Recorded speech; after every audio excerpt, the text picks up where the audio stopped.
Hey guys, hello, welcome back to the channel We the Beginners. So this video is the second part of our history series in which we are looking that what is the right way to approach spectrum for modern history, right? So अगर आपने book read नहीं करी है या फिर आपने कर भी लिया है then also this video will prove fruitful to you because in videos के थ्रू हम क्या कर रहे हैं, जो हमारी मॉडर्न हिस्ट्री की टाइमलाइन है फ्रॉम 1857 टू 1947 बेसिकली, इस टाइमलाइन के अक्रॉस जो भी इंपॉर्टेंट कोर्स ऑफ इवेंट्स हुए हैं, मूवमेंट्स हुए हैं, एसोसिएशंस जो फॉर्म हुई, कैसे कैसे फॉर्म हुई, उनके कॉजेस क्या थे, उन सबको गो थ्रू करने की कोशिश कर रहे हैं so that when you will go and read this book you will not find anything unique और heavy, right? So let's begin. हमने प्रीवियस वीडियो में 1857 से लेके 1885 तक का कवर कर लिया है. अगर आपने वो वीडियो नहीं देखी है so go and first watch it, right? Let's begin. So अब क्या हुआ, 1885 में कांग्रेस फॉर्म हो चुकी थी.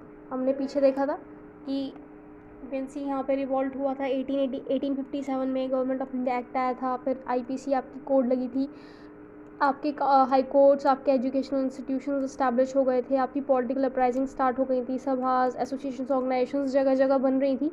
और 1857 से करते करते हम 1885 तक पहुँचे और वहाँ पे जाके हमारी कांग्रेस इस्टेब्लिश्ड हुई, फाउंड हुई. और we know that Congress played a very important role in our freedom struggle, right? बहुत सारे इंपॉर्टेंट लीडर्स कांग्रेस से एसोसिएट रहे हैं. सो ये तो ओरिजिनली हमारे लिए काफ़ी इंपॉर्टेंट हो जाता है. उसके अलावा एक और यहाँ पे फैक्ट निकल के आता है जो इम्पोर्टेंट है कि कांग्रेस क्योंकि यहाँ पे सबसे बड़ा ऑब्स्टिकल रही है ब्रिटिशर्स के लिए, तो जो हमारे लिए ऑब्स्टिकल होगा कि हम उसकी मदद करेंगे उसकी फॉर्मेशन में? Definitely not. लेकिन एक कॉन्स्पिरेसी है जो कहती है कि ब्रिटिश सिविल सर्वेंट थे एक एओ ह्यूम. तो ये जो ब्रिटिश सिविल सर्वेंट थे इन्होंने क्या किया है, इस कांग्रेस की फॉर्मेशन में हेल्प की थी. तो ये आपको स्पेक्ट्रम में मिल जाएगी, ठीक है? कि एओ Hume who was a British civil servant, he helped the Congress in its formation. So अगर आप देखोगे कि कांग्रेस के टाइम पीरियड में क्या क्या चीज़ हुई फिर वो काफ़ी इंपॉर्टेंट हो जाती हैं. जैसे कि उस टाइम पे वॉइस रॉय कौन थे, तो it was Lord Dufferin. Lord Dufferin करके वॉइस रॉय थे उस टाइम पे. इनका जो टाइम पीरियड रहा है वो रहा है 1884 से लेके 1888 तक का. ये काफ़ी हार्ड हो जाता है टू लर्न दी डेट्स और द टाइम पीरियड कि कब कौन सा वॉइस रहा था कौन सा नहीं था. तो आप उनको इवेंट्स से एसोसिएट करके याद कर सकते हो. फॉर एग्जांपल कोई अपने अपोनेंट को परमिशन दे रहा है फिर उसकी हेल्प कर रहा है उसको ऑर्गेनाइजेशन सेटअप करने में, तो हम उसको डफर बोल सकते हैं. So it is Dufferin. तो वहाँ से आप लॉर्ड डफरिन बना सकते हो कि हाँ कांग्रेस को 1885 में इस्टेब्लिश हुई थी और उसको हेल्प किया था ब्रिटिश के सिविल सर्वेंट एओ ह्यूम ने. और एओ ह्यूम ने इस चीज़ की इंफॉर्मेशन लॉर्ड डफरिन को भी दी थी और लॉर्ड डफरिन ने कुछ यहाँ पे सीन भी क्रिएट नहीं किया कि नहीं बनेगा या फिर उसको अपोज भी नहीं किया. सो आप वहाँ से डफरिन को लर्न कर सकते हो. और रही बात उनकी टाइम पीरियड की, सो डेफिनेट सी बात है अगर लॉर्ड डफरिन ने हेल्प किया है तो वो कांग्रेस के टाइम के आसपास होंगे. तो 1885 में कांग्रेस आई, 1884 में ये आए और वहाँ से आप 4 + 4 कर दो 1888. लाइक इस तरीके से you can make your maths और सम रीजनिंग्स जिससे आप ये सब डेट्स ये लर्न कर सकते हो, राइट? अल्टीमेटली तो आपको लर्न और रटनी पड़ेंगी क्योंकि कुछ चीज़ें रटने वाली होती हैं. सो या देन इन 1892 आपका आया इंडियन काउंसिल एक्ट. अभी क्यों आया? सो कांग्रेस क्योंकि 1885 में इस्टेब्लिश हो गई थी और आप देख सकते हो इसमें काफ़ी एक गुड अमाउंट ऑफ टाइम भी है, तो उन्होंने कुछ ना कुछ चीज़ें तो की होंगी.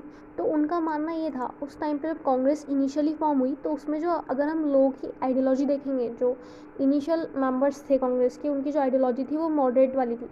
मॉडरेट्स मीन्स कि वो काफ़ी स्लोली चेंजेस चाह रहे थे कि हाँ धीरे हम क्या करेंगे, चीज़ों को अपने हाथ में लेंगे, हमें कोई जल्दी नहीं है. और सेकेंडली वो किसी फ्रीडम स्ट्रगल के मूड में भी नहीं थे कि हमको कोई फ्रीडम स्ट्रगल करना है या फिर कुछ तो ऐसा कुछ नहीं था. तो क्या हुआ कि जो ये कांग्रेस थे ये चाह रहे थे कि हम एक बार काउंसिल का पार्ट बन जाएं. उससे क्या होगा, हम कंट्री की लॉ मेकिंग में इन्वॉल्व हो जाएंगे.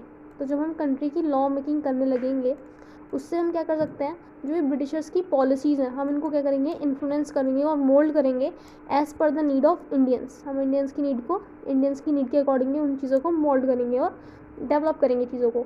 बट ऐसा तो होता नहीं.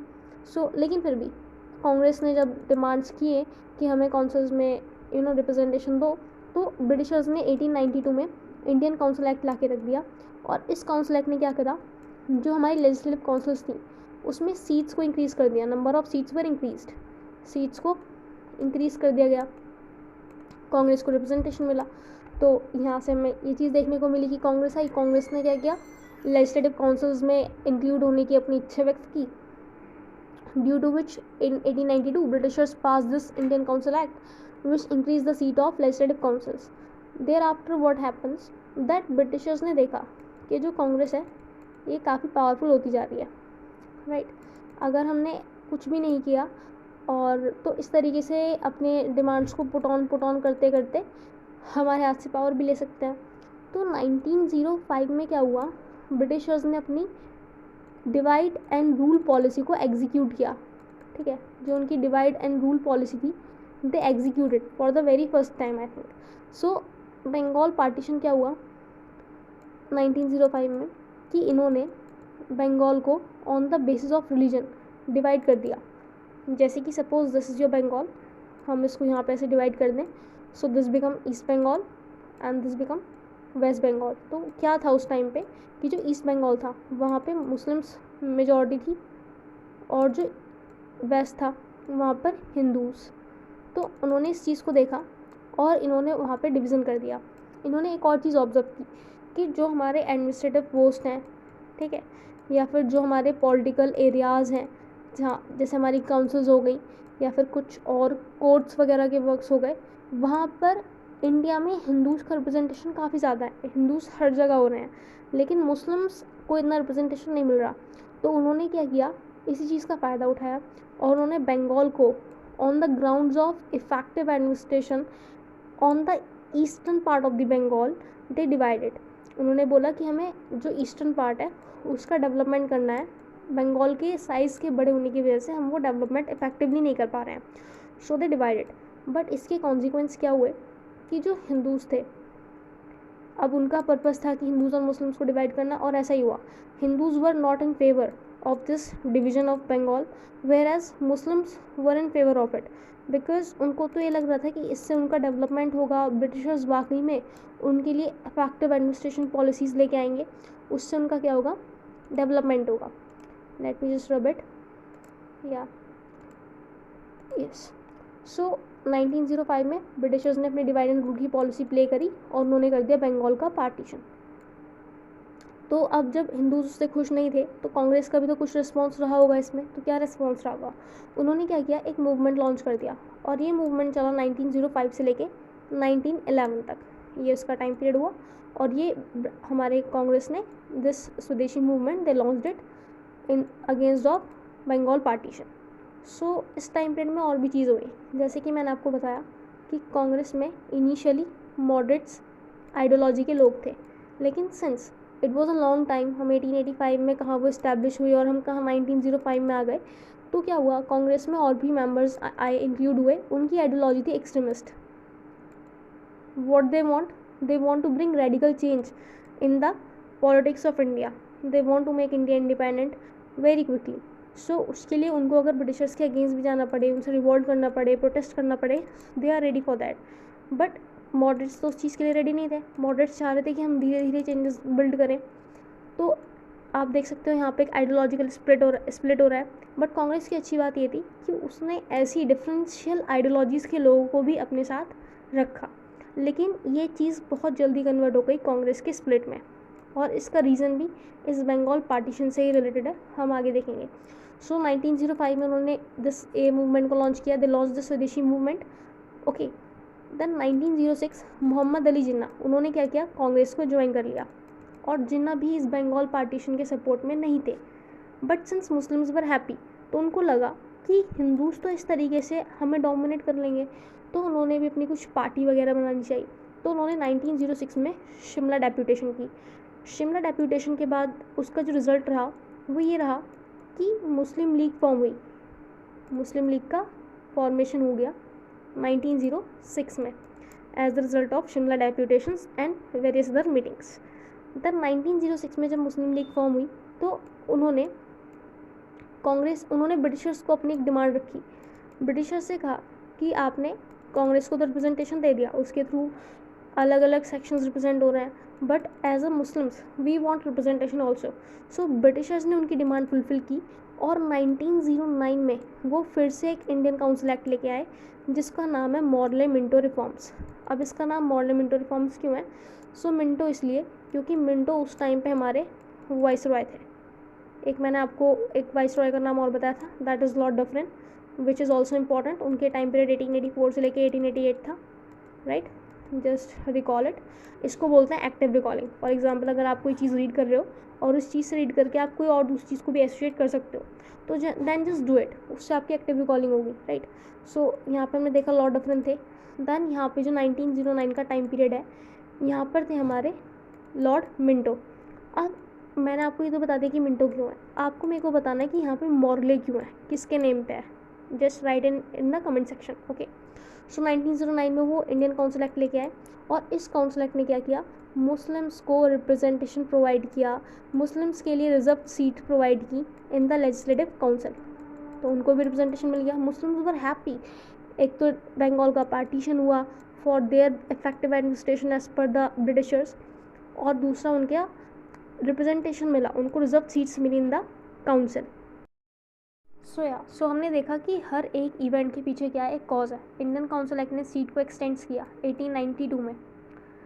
आपको एक चीज़ और है, जो एक्ट्स आ रहे हैं इंडियन काउंसिल एक्ट, एक यहाँ पे आपको दिखा 1892 में, एक यहाँ पे आपको दिखा इंडियन काउंसिल एक्ट 1909 में, एक आपको 1935 वाला इंडियन काउंसिल एक्ट दिखेगा जिसका काफ़ी सारा पार्ट हमने अपने आज के जो हमारी स्ट्रक्चर चल रही है एडमिनिस्ट्रेशन की, पार्लियामेंट की, उसमें भी लिया हुआ है। तो ये सारे एक्ट्स आपको ध्यान रखने हैं, कब कब आया था, कितने एक्ट्स आए थे टोटल, कब कब आए थे, राइट। तो जैसे हम अगर पीछे देखें 1857 से, तो यहाँ पे आप देख सकते हैं, यहाँ पे सबसे पहले गवर्नमेंट ऑफ इंडिया एक्ट आया था, government of India act, right. And this government of India act is slightly different from India council act. जो एक गवर्नमेंट ऑफ इंडिया एक्ट था, इसने क्या किया था, जो पावर थी वो शिफ्ट कर दी थी हमारी ब्रिटिश रूल से क्राउन रूल में। लेकिन जो ये आपका इंडियन काउंसिल एक्ट है, दिस इज़ अबाउट काउंसिल्स, ये काउंसिल से रिलेटेड मैटर को डील करता है। सो ये सबसे पहला हमारा 1861 में आया था। कब आया था? 1861 में। Then after that you can see here in 1892 and thereafter in 1909, right. So इस तरीके से भी आपको ध्यान रखनी है सीरीज ऑफ इवेंट्स। देन 1905 में मैंने आपको बताया बंगाल पार्टीशन हुआ। क्यों?